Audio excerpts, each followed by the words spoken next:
Nasskalte Bedingungen hier bei unserem nächsten Auswärtsspiel. Sassuolo Calcio ist heute auf der Tagesordnung. Ndika mussten wir ersetzen durch Rugani, der hat rot gesehen im letzten Ligaspiel.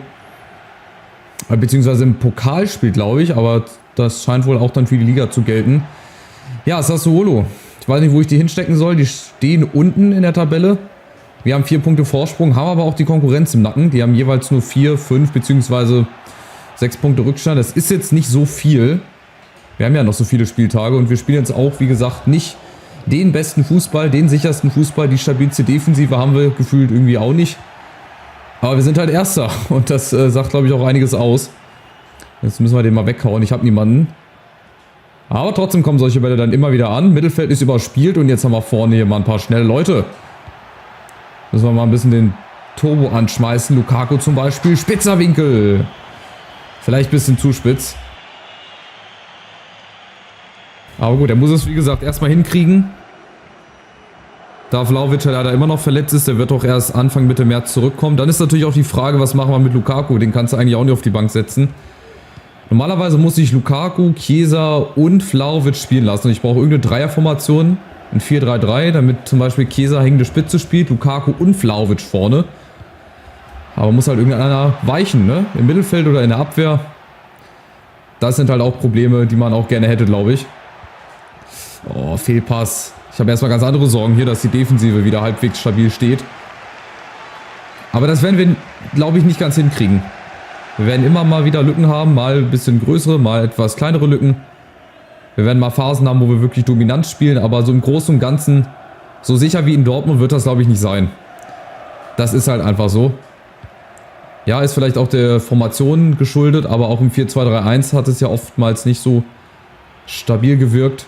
Von daher lege ich jetzt mal alles auf die Formation und natürlich auch auf Spielermaterial, was ein ganz anderes ist. Ja, aber auch ein gutes. Davon mal abgesehen, das ist auch gut hier. Kulusewski, Gravenberg. Jetzt stehen sie halt wieder mit 11 Mann hinten drin. Das ist echt schwer. Schaut euch das an. Stehen alle hinterm Ball, warten auf den Ballverlust wahrscheinlich. Und dann geht es schnell nach vorne. Oder zumindest der Versuch, und zwar genau hier. Haroui. Jetzt Rugani in der Mitte, muss aufpassen, muss sich wieder entscheiden, weiß nicht wohin. Rugani, sehr gut. Sehr wichtig. Das wäre nämlich das 1-0 gewesen. Da muss er sich halt wieder entscheiden, ne? Was er macht, wo er hingeht. Ich weiß auf jeden Fall, was Davis jetzt macht. Der schlägt mal ganz andere Haken. Kulusewski mit dem Kopf. Ans Alu. Erste dicke Möglichkeit. Schön ging die Laufrichtung, genau richtig, aber leider ein bisschen zu hoch. Und dann, ja, klatscht er gerade noch an die Latte. Schade. Schöne Chance. Es kommen Leute zum Kopfball, wo ich gar nicht gedacht hätte, dass sie so kopfballstark sind. So ein Kulusewski hätte ich jetzt zum Beispiel nicht als so kopfballstark erwartet. Aber gut, der ist halt nur mal vorne. Von daher muss er das auch irgendwie mal hinkriegen. Sollte ja nicht so schwer sein. So, nächster Angriff. Wieder über links. Geht bislang viel über links. Davis. Wieder Chiesa. Wieder mit dem Kopf. Also kleinere Chancen haben wir, ist jetzt noch nicht wirklich was Zwingendes, bis auf den einen Lattenkopfball. Das kann man alles mal machen. Schade, da ein Lukaku zum Beispiel oder halt auf einen fitten Vlahovic. Und so dümpeln wir halt so ein bisschen durch die Rückrunde. Ich glaube, Champions League haben wir sogar auch bald. Müsste das nicht jetzt nach Sassuolo, glaube ich, sein? Irgendwann haben wir jetzt Champions League. Ich glaube sogar nach dem Spiel gegen Sassuolo. Da sollte es dann soweit sein. Achtung, erste Chance! Aber auch sehr ungefährlich. Da auch keine Probleme. Deswegen auch schon mal versuchen, so ein bisschen zumindest warm zu spielen, in den Flow reinzukommen. Das war zum Beispiel wieder richtig gut. Und dann das alte Spiel, die alte Leier. Ball zu weit vorgelegt. Aber der nächste Angriff folgt zugleich. Das sind wirklich, oder auch nicht. Das sind wieder gefühlt 70% Ballbesitz, die wir bislang haben. Alaba kommt da nicht ran, aber unten Bremer. Und Davis, ja, wird da angegangen, nehme ich mit. Gelbe Karte, da lasse ich den Vorteil gar nicht laufen.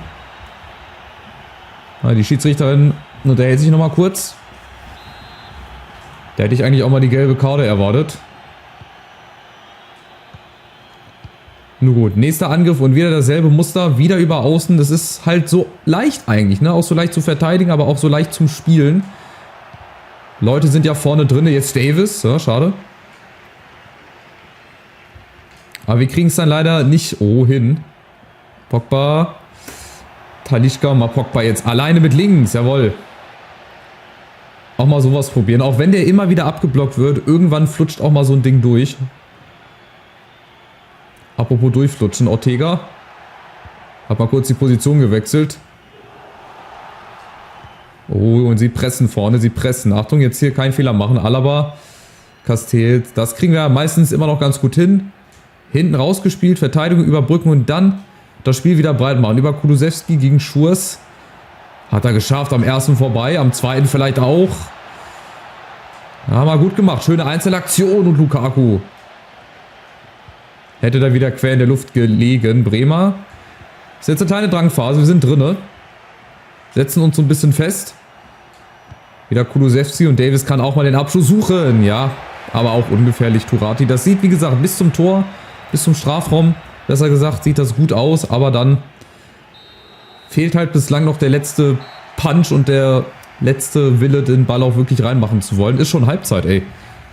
Schnelllebiges Spiel heute irgendwie. 0-0, aber ein gutes 0-0, würde ich jetzt mal schätzen. Napoli auch wieder nur unentschieden. Mailand, Bergamo, Lazio. Mailand, Bergamo, Lazio wäre auch ein schöner Vereinsname. Bergamo, Lazio. 5:1 Schüsse. Aber halt 0,4 Expected Goals. Daran seht ihr schon, das ist wahrscheinlich der eine Lattenkopfball gewesen. Ansonsten ist da halt auch nicht viel Gefährliches mit dabei. Aber ich würde auch diese Formation beibehalten, oder? Auch eine Viererkette mal machen. Komm, probieren wir mal eine Viererkette. Die haben 4-3-3 mit einem Sechser und 2 Achtern. Und wir im altbekannten 4-2-3-1 haben wir auch schon gute Spiele gemacht. Jetzt Davis zurückgelegt. Und Chiesa zum zweiten. Ja, es geht doch. Schnell gespielt. Wie gesagt, zur Grundlinie dann einmal zurücklegen. Dann ist ja meistens da einer frei. Und der könnte vielleicht jetzt auch mal reingehen. Talisca. Gute Ecke. Davis. Mit Ansage. Irgendwann musste das dann mal klappen. Schöne Ecke. Von Talisca, da gehen die Keeper irgendwie nie raus. Ich weiß nicht, liegt es an dem Effet, den er hat? Auf jeden Fall Davis, auch so ein Spieler, dem man jetzt nicht gerade zutrauen würde, dass er mit dem Kopf trifft. Aber egal, hier, schöne Ecke. Er zeigt sogar noch an, ruhig Jungs. Und dann am zweiten Pfosten schraubt er sich hoch, zack. Keine Chance. Und wenn es aus dem Spiel raus nicht klappt, oh, Davis muss ich mir mal merken, dass der Kopfballspezialist ist, wusste ich gar nicht. Und somit hat er jetzt sein erstes Tor. Hat ja auch lang genug gedauert. So, jetzt natürlich die Frage, was macht das mit uns? Was macht das mit Sassuolo? Was macht das mit dem Spiel generell? Müsste ja eigentlich Vorteile geben für uns. Und diese Lücken hier, dürfte abseits sein. Schade. Aber diese Tiefenläufe, die müssen es jetzt sein. Weil das Risiko muss früher oder später mal erhöht werden von Sassuolo. Und das könnte halt vielleicht unser Vorteil sein. Ich setze da immer noch ein Vielleicht dahinter, weil ich habe schon andere Spiele gesehen von uns. Aber momentan, wenn sie pressen, dann sieht das auch nicht so gut aus. Dann sieht das sehr blind aus, vogelwild. Und folglich dann das 2-0. Schade. Zu früh gefreut. Aber vielleicht Gravenberg, sehr gut. Der bringt da so viel Zweikampfstärke ins Mittelfeld. Sehr, sehr gut. So, schnell gespielt. Davis muss mal über die Außen laufen. Ja, das war da auch mit Ansage. Ey, den darf ich da oben nicht hinspielen. So, jetzt fehlt Davis hinten. Jetzt muss er hinterher. Und Sassuolo kommt. Bremer gegen Raspadori. Oh, das lässt da ganz einfach aussehen. Und Bremer vor allem ganz alt aussehen. Glück gehabt. Weiter geht's. Sassuolo kommt. Jetzt ebenfalls mit einer kleinen Drangphase und Castells hat ihn jetzt erstmal sicher. Mal ein bisschen Spiel beruhigen hier. Aber so viel Zeit haben wir gar nicht, weil Sassuolo wird jetzt halt auch ein bisschen stärker. Müssen sie auch werden. Wieder Davis. Und diesmal pressen wir halt. Und der Fehler, nein, Lukaku hätte ihn gehabt. Ich dachte, ich müsste da in den Zweikampf reingehen, aber den hätten wir auch so locker gehabt.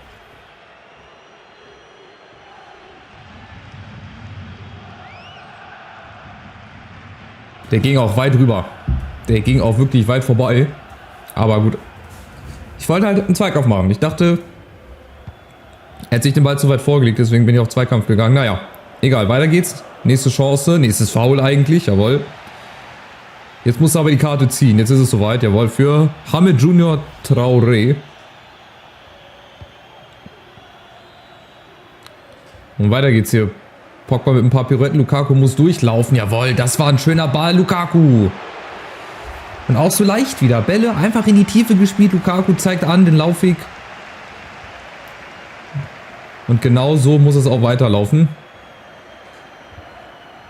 Rugani mit Bremer. Ja, sie machen vorne Druck. Aber wie gesagt, das ist blind. Das ist sehr, sehr blind teilweise, was sie machen. Schöner Ball. Lukaku jetzt nächste Chance. Wieder spitzer Winkel. Um Gottes Willen. Wieder zu weit drüber, aber wir haben jetzt die Chancen. Also die Systemumstellung gerade, die funktioniert. Gerade vorne, hinten wirkt es auch ein bisschen stabiler, aber gerade nach vorne, diese tiefen Läufe von Lukaku, das ist richtig, richtig gut. Und Talisca wieder ein Foul, das muss wieder die Karte geben. Wer ist das denn diesmal? Werden wir nie erfahren, aber auf jeden Fall. Ah, Lopez war's. Ja, da kannst du auch gelb geben, ey. Nun gut, wollte er nicht. Mal gucken, Rugani, vielleicht ein Schuss.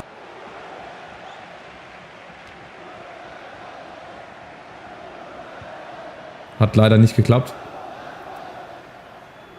Und wieder breit machen, genau. Spiel in die Breite ziehen, genau. Das nächste Spiel ist nämlich schon gegen Marseille. Das heißt, ich werde ein bisschen auch mal wechseln müssen. Das heißt, ein bisschen, am besten so die halbe Mannschaft. Dass die doch halbwegs fit dann ins Spiel reingehen. Hier neue Doppel-6, dann machen wir vorne mal Kostic rein. Hier Schade und vorne können wir noch Larsson reinbringen. Nee, 5-mal gewechselt haben wir schon. Ich hätte auch vorher vielleicht die halbe B11 aufstellen können, aber ich will natürlich auch für die Liga die beste 11 haben. Und daher musste das schon so sein, wie es ist. So, und jetzt die Chance. Pogba wieder zu weit vorgelegt, aber diesmal... Oh, kriegt er wieder nicht. Aber Pogba setzt wieder nach, das ist wichtig. Und gleich drauf, gleich den nächsten Mann. Aber natürlich nicht blind, sofort wieder zurück. Weil sonst steht die ganze Seite offen. Da zum Beispiel Loriente. Da muss Bremer jetzt mal hin. Ja, muss auch mal die Grätsche auspacken. Foul ziehen, gelbe Karte, das nimmt er mal in Kauf, ist okay. Oh, Verletzung. Sieht nach einer Verletzung aus, aber gelb, oder? Ja, gelbe Karte maximal. Ich weiß nicht, ob es da eine Verletzung gibt. Ja, war schon ein bisschen härter der Zweikampf, aber muss auch mal sein. Freischusskorn, Rugani ist da. Vielleicht kriegt den Schade. Nee, kriegt er nicht. Chance für Sassuolo. Achtung im Strafraum und Rugani passt auf. Sehr schön, macht ein gutes Spiel heute. Und jetzt geht er ab, der Express. Der serbische Express auf 2 Beinen. Filip Kostic an allen vorbei, an Marta. Da kommt niemand hinterher. Und jetzt muss einer querlaufen. Lukaku zum Beispiel. Aber Zakaria ist dann doch derjenige, der zur Entscheidung einnetzt. Aber Lukaku war auch irgendwo in der Nähe. Und so muss es halt dann manchmal auch laufen. Ne? Eine Einzelaktion. Über Kostic, den Dauerläufer, und Zakaria. Den muss er dann natürlich auch aus 5 Metern machen. Auch als Mittelfeldspieler darf er gerne Tore schießen. Also bleibt der Vorsprung auf jeden Fall erstmal vor Inter mindestens mal 4 Punkte, je nachdem, was die anderen halt machen. Und dann gehen wir, glaube ich, mit einem richtig guten Gefühl dann auch in die Champions League rein gegen Marseille, würde ich jetzt einfach mal so behaupten. Und müssen halt da versuchen, wirklich mal, ja, eines unserer besten Spiele hier abzuliefern, dass wir nicht im Achtelfinale schon rausfliegen. Aber da wartet noch ganz, ganz, ganz viel Arbeit. Aber warum nicht?